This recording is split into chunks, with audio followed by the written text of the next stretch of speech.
Okay,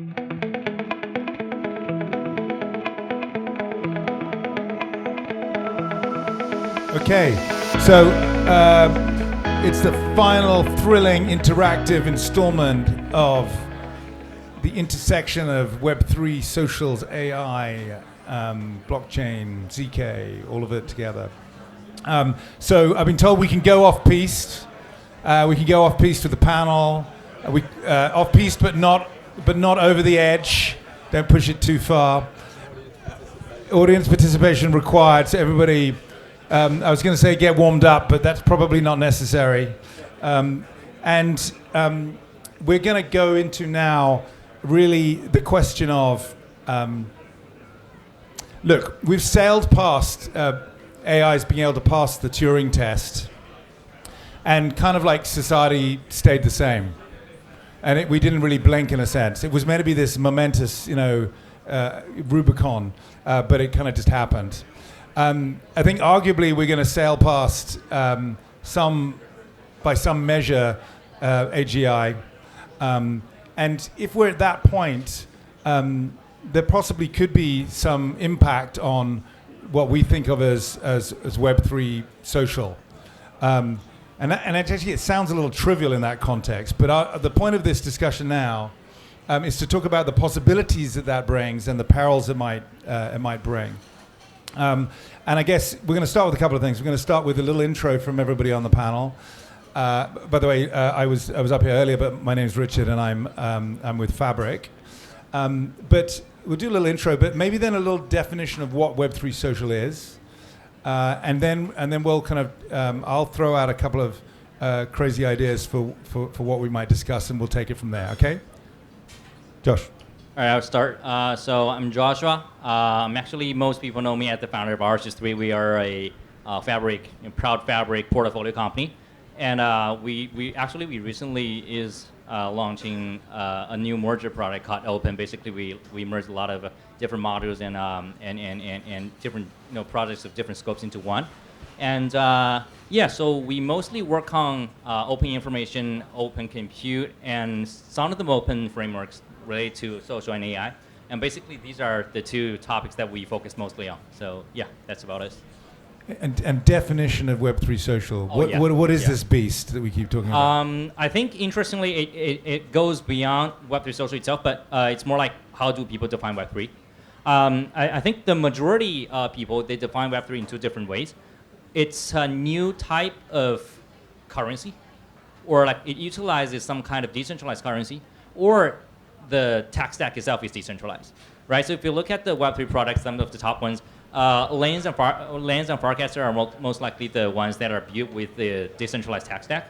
While at the same time, you could see how products like Friendtech, they don't really do a decentralized application, but they use the decentralized money and try to achieve something that's only possible with decentralized economy.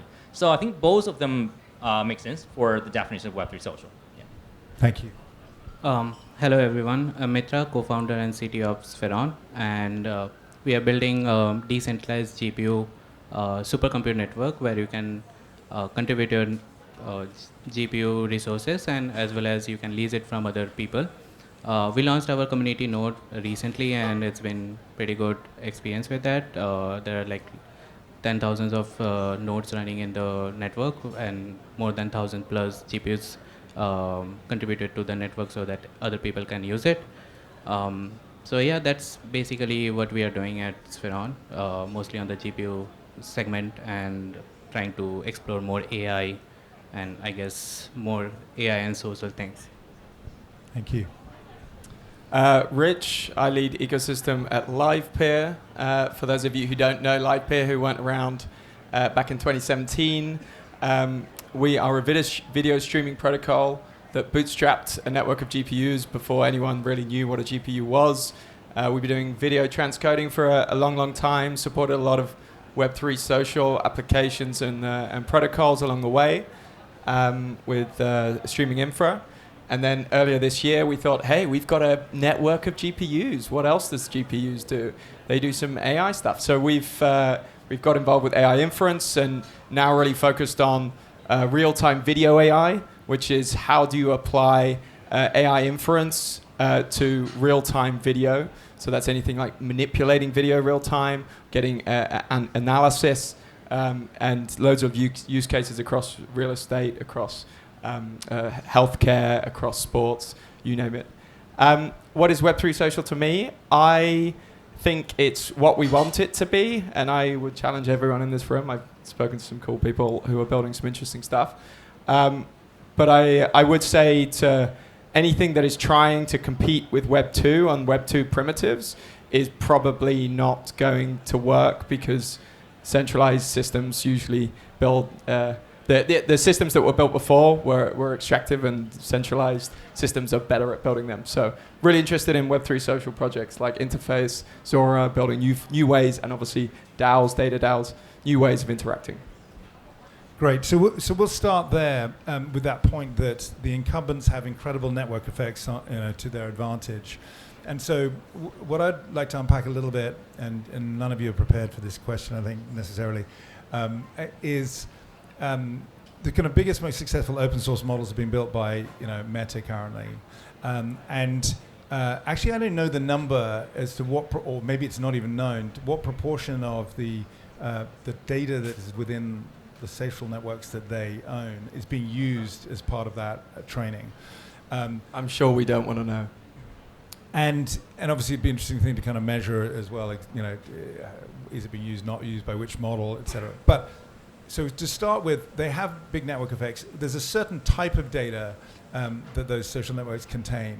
But when it comes to thinking about training, you've got on one extreme, arguably, sort of Instagram comments, and you've got the other extreme, you've got a peer-reviewed academic paper about a brand new invention. So like not all content is not equal. So in today's networks, what do you think the value is of being able to train AIs using social network data? Thoughts? Do you want to start? Yeah. By the way, the next question is going to be a much more kind of about Wild West that we're going to enter next. So make this one punch. Yeah, I mean, like it's. So if you look at historically how all of these large language models were trained, mostly they were trained with open or public information on the internet, right? And it's kind of hard to just kind of like distinguish social data like in nowadays too with other data, right? If you look at how people are creating long form data on Twitter or X, if you look at how like you can't crawl Instagram comments. Oh, you can't, definitely you can't, right? But if there is there is some kind of advantage against, let's just say, traditional web data, it's I think two things majorly. First, it's how these information or like these social media posts are more human-like in a way. It's more human-like. Whereas if you're trying to train for a specific kind of prompt or a specific kind of character, that's something more useful than traditional kind of data.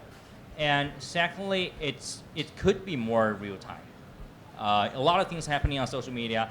People are going to spend a longer time to edit these data into longer form content and then post it on the internet and then wait for the crawlers to do. But if you have some kind of real-time access to these social media posts, you might have a kind of like a model or some kind of chatbot that's more real-time. Right?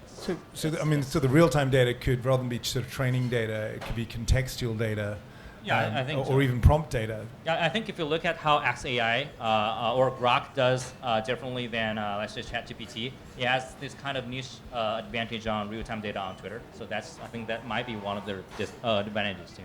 Thanks. I think it's more about like how you can build an agent, like a persona. Like in Web3, you have like a lot of personas around, and I feel like from Web 2 you can create like lots of these agents that can like you can interact with it, and you can do like tokenization, and like you can create a lot of new way to interact with these celeb peoples or something like that.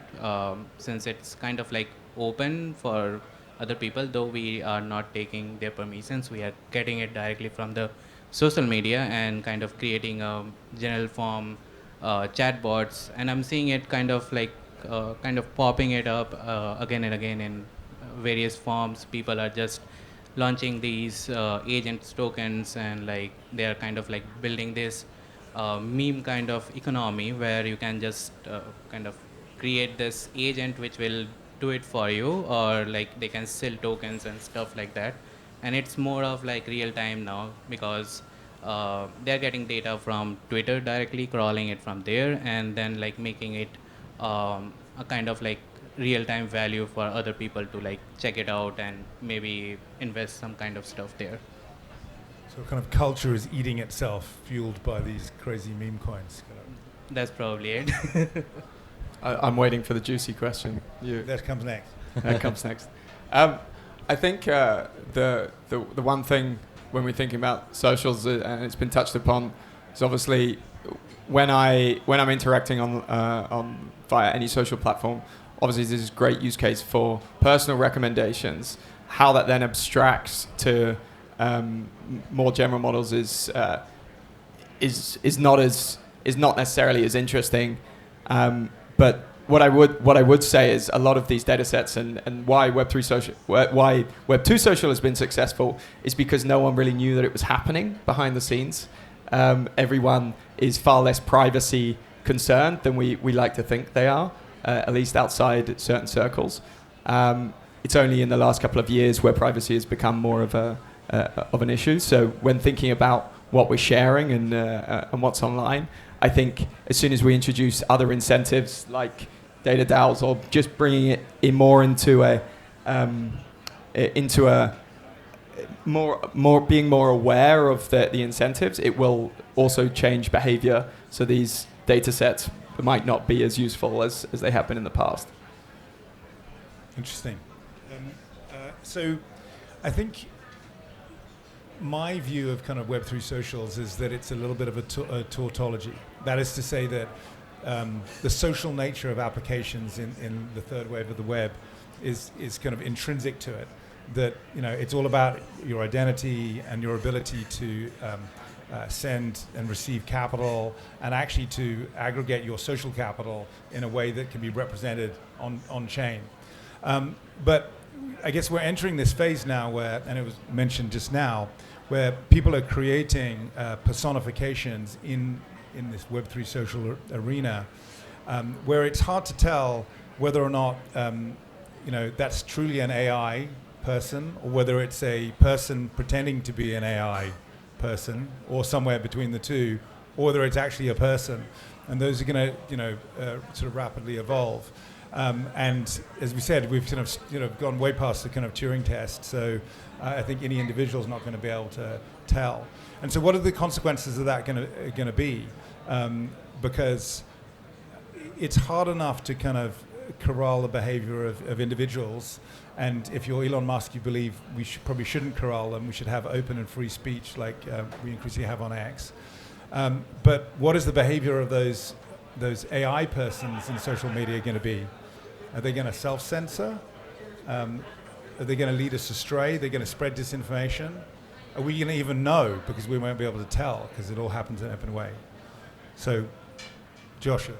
I think if you look at the nature of these language models, they are indeed trained by existing data. And it would be very surprising to see them actually create something that was never there before, right? It's in a way, from my perspective, it's beyond the technical constraint at the moment. So I would say what's going to happen is that it's always going to be, in a way, an issue where you can't distinguish an AI from a person, and especially when your attention to interact with that party is related to that party having a physical existence. Right. So if you're purely enjoying the cyberspace, it doesn't really matter that much in a way, because it's you can't tell if it's good. If it's that good, you can't tell. Then it doesn't matter. But if you're let's just say you're trying to look for a dating partner on a specific social media, you've been chatting with it's it. The ultimate catfishing. If you It's for like 30 days. Even if it's not catfishing, if you say, okay, so can you come on and grab a coffee? Say, okay, sorry, I'm a bot. It's gonna be pretty. Frustrating if that's the case. So I would say it depends on the goal that you have when you're navigating on the social media. So yeah. Yeah, agreed with that. And also the social media that you're on obviously gives that context. I would say I do believe in the human power to pick up trends and to be more wary of interacting with people or agents online. I think maybe that is just hopelessly optimistic about humans, but I think we do have a reasonable good way of, particularly around things like dating. You might get catfished once, but usually you'll then learn, or you would hope that you would then learn from there, and I think a lot of people do. But in something, let's say copycat trading, it doesn't matter whether it's an agent or a human, right? If the track record is there and you're able to see on-chain data to see, does it matter? And I think there will be social media which bring out the human element more, and that's where I think from an intentional standpoint, Web3 Social has also the ability to do something really cool, which is bring the human back into social media, which, you know, we all spend a lot of time on Twitter. It's a complete cesspit a lot of the time, I would say. So we mentioned there a couple of times that if you might learn, if you've been catfished, not to do it yourself. If you are the one doing the catfishing, if you're a bot, you might learn that you don't want to do that if you're a human, because there are social consequences for doing that. Someone used the phrase social slashing. You also get slashed socially if you continue to do that. But there are many data sets out there, for example 4chan, which infamously Goatsy has been trained on, where people behave in a certain way. They don't really care about those social consequences. So I guess we can see that certain data sets could breed bots with pretty extreme, maybe even nefarious behavior. And then we've got representation up here of people who are trying to build that future where compute power can be made available on our autonomic basis for bots or humans at will.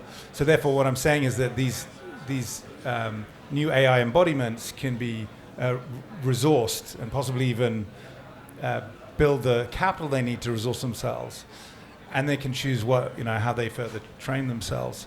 So in that environment, if you were Elon Musk and you now have a direct channel to the White House, and you have satellite communications capability, and you have the data sources in real time, and you have the Colossus GPU data system to train on, what would be your next Machiavellian move? Not going first on that one. This is a tough one. I mean, like, he has a lot of put on your evil genius. Yeah, hat, it's like I think Elon somehow views himself as like a philosopher king here. It's like, because he has like basically all the most top-notch technologies. There's not only I think he has not only Axe, the political influence, and he has also Neuralink and other stuff. So it's like it's very likely that I think there's gonna be. I think he said that he doesn't want to advance AI in a malicious way, right? I don't know if that's true or not. It's one thing what you say. yeah, but like he's kind of like he's doing the other way. So I would say it's pretty likely that he's gonna utilize whatever he has to, the first step is to make something that's more like human beings, together with the robot he just shipped during the Tesla event, I think, right? Optimus. Yeah, Optimus. Yeah, that's the name. So if he has the ability to coordinate so much resources, might be he has that cognition creation kind of drive, just to if he can create cars, spaceships, rockets, why can't he create cognitions or like humans or like even superhumans, like something that's beyond human beings, right? So with that ability to build out robotics and at the same time AI, I think that might be a move. But let's see. If it's $30,000 for that, I'll buy it. Droid armies is what I just heard. Yeah, okay, that's good. right. Okay. If I'm Elon Musk, maybe like I think it's more of like accelerated innovations or something. Like I'm more into that side. I'm not too sure about like how you can like confirm like this is a AI or how you can actually like compliant it. Maybe we can put like compliances and audit on top of it to like figure out like is it something that will destroy the world or is it something that needs to be like just it's for playing around and stuff like that. But it's kind of tough. Everything is moving super fast, so not sure like how AI will react to that. It may kind of like reason itself that okay, this kind of thing is there, and it will create another kind of system that will bypass the whole thing. Like it's still not there, but it's starting to have that kind of intelligence or like reasoning power that it can do a lot of different things, or maybe it is also getting plugged into a lot of like institutional thing like emails and everything. So like I mean, I think it's worth kind of stretching our imaginations and realizing that the embodiment and Web3 social of an AI is not going to sort of stand still at, a bunch of Twitter comments. It's going to end up being a kind of continuously streamed and updated, video of an avatar that will talk to us. So it's going to get pretty compelling. And maybe the kind of benevolent way of thinking about that is that some of our Web3 social experience are going to be similar. They're going to be very high fidelity sort of world model environments where all of these sort of AIs and some humans can interact, which is some kind of blend of Web3 socials and gaming that we haven't quite conceived of yet. But I guess it's in that context we're trying to think about how can, that sounds fun maybe it could be educational, but also, maybe a few perils as well. Rich? Yeah, I mean, you're being waved at. There we go. Yeah, I'll be quick. I've forgotten the question now. What was it? if you were Elon, You distracted me. If you were Elon Musk, what would you do? And we've had we've had droid armies already. Can I answer a more positive question, which is what I think we should be doing in response to an ever centralizing force that is going to only go one way, and that's, I think, to some extent keep doing what we're doing, but also really think about the intention behind the interactions that we want to have online, because ultimately we will be going towards a world where there is a complete confusion as to what is human and what is not, and Web3 is in an amazing position to be an antidote to that. But obviously we need to be far more conscious about the types of applications that we're building in a way that I'm not sure that we necessarily have been. So trying to end it on a positive note, a more positive note. Did you have something, Josh? No, I think it smart. would be, That's a unless smart way we've to got answer the a question. So we've got one question coming up. Actually, let's do Michael's question and then I can wrap up over that.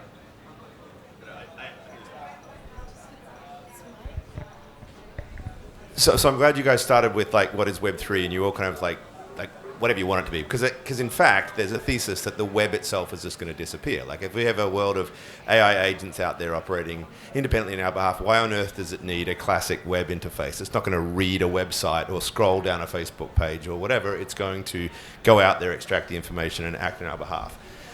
That kind of is cool, maybe, right? For e-commerce, right? We're gonna just you don't need eBay or Amazon. That's going to go, and we're just going to go out and buy stuff. Fantastic.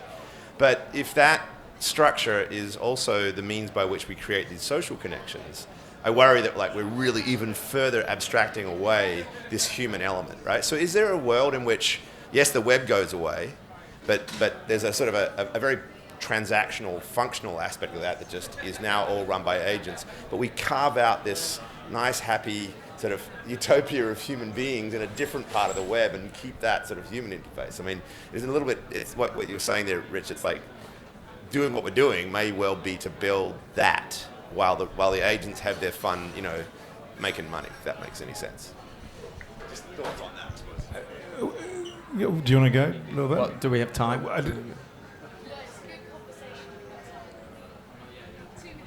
Well, I think yes is the answer. We're trying to. That's why you see a resurgence of spirituality in Western culture. That's why you see a resurgence of community in Western culture. There's stuff that has been around for years and years, and because we're really craving belonging. We're really craving connection in ways. There's a loneliness epidemic, and ultimately, yeah, there's a way of doing it, and that's to just put your phone down, you know. And not necessarily think that technology is always the answer, and that's something which is going to be very unpopular on this panel and maybe in this room. But it is true. It's something that technology isn't necessarily in a position to solve as well. That's a good point. Don't worry, it's not unpopular, because if we don't get you with the phone, we'll get you with another device, even if you put the phone down. But I think, yeah, I mean, sadly or happily, I think you're correct. There needs to be another domain that's more human. It probably is one where you're switched off, and because I do see, as you said, that we're going to enter a new phase where the web disappears, the zero web, the post web, whatever. There's no longer an app for that. It's not even a question of like choosing an agent for that.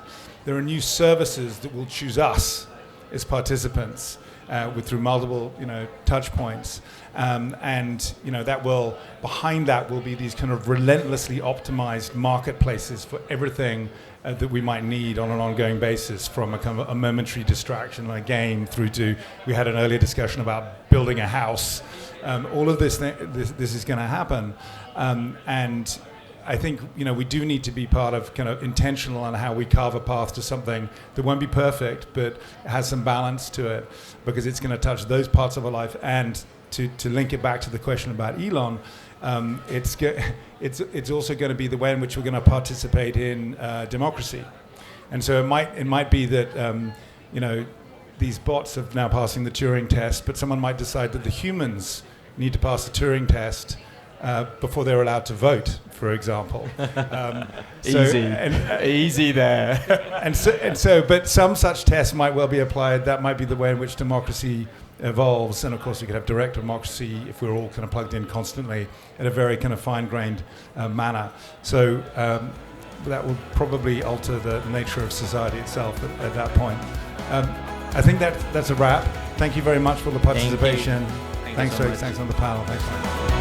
Thank you so much.